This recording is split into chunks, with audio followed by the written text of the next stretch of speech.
Good morning, Primary 3. I hope you're all safe and well. How was your weekend?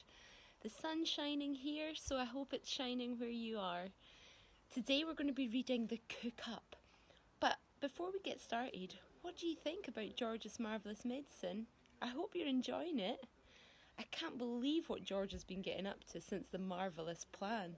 He's been concocting this crazy medicine for Grandma. I wonder what will happen to her.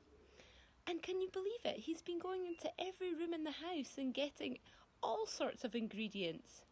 I wonder what would happen if you went round your house and found ingredients. What would your medicine be like? Well, let's find out. The Cook Up. In the kitchen, George put the saucepan on the stove and turned up the gas flame underneath it as high as it would go. "George!" came the awful voice from the next room. "It's time for my medicine!" "Not yet, Grandma," George called back. "There's still 20 minutes before 11 o'clock. "What mischief are you up to in there now?" Granny screeched. "I hear noises." George thought it best not to answer this one. He found a long wooden spoon in the kitchen drawer and began stirring hard. The stuff in the pot got hotter and hotter. Soon the marvellous mixture began to froth and foam. A rich blue smoke, the colour of peacocks, rose from the surface of the liquid, and a fiery, fearsome smell filled the kitchen. It made George choke and splutter. It was a smell unlike any he had smelled before. It was a brutal and bewitching smell, spicy and staggering, fierce and frenzied, full of wizardry and magic. Whenever he got a whiff of it up his nose, firecrackers went off in his skull and electric prickles ran along the backs of his legs. It was wonderful to stand there stirring this amazing mixture and to watch it smoking blue and bubbling and frothing and foaming as though it were alive. At one point he could have sworn he saw bright sparks flashing in the swirling foam. Oh my goodness, boys and girls, I wonder what this is going to do to Grandma. And suddenly George found himself dancing around the steaming pot, chanting strange words that came into his head out of nowhere.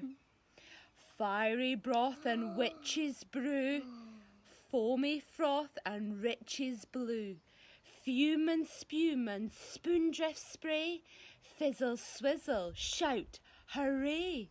Watch it sloshing, swashing, sploshing, hear it hissing, squishing, spissing. Grandma better start to pray.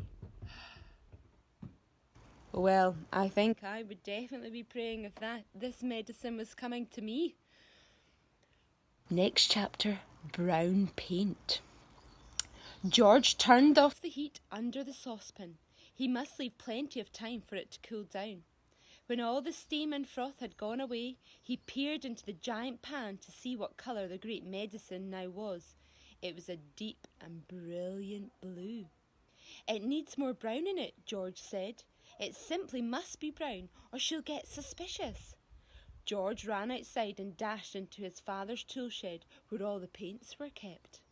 There was a row of cans on the shelf, all colours, black, green, red, pink, white and brown. He reached for the can of brown. The label said, simply, dark brown gloss paint. He took a screwdriver and prised off the lid.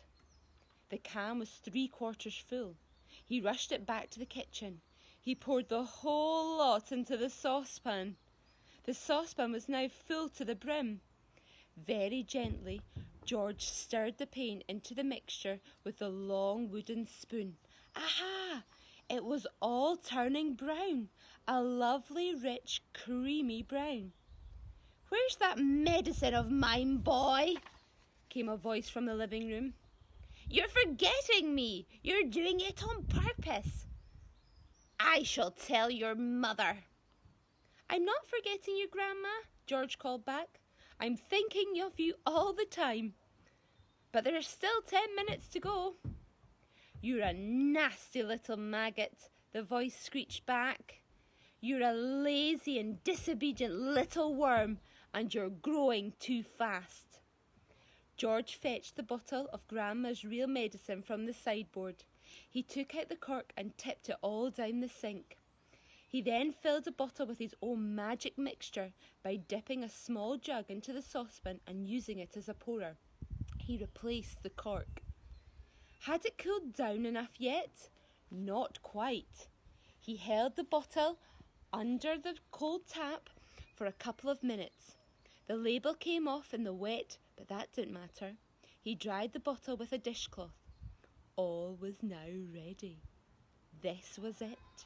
The great moment had arrived. "Medicine time, Grandma," he called out.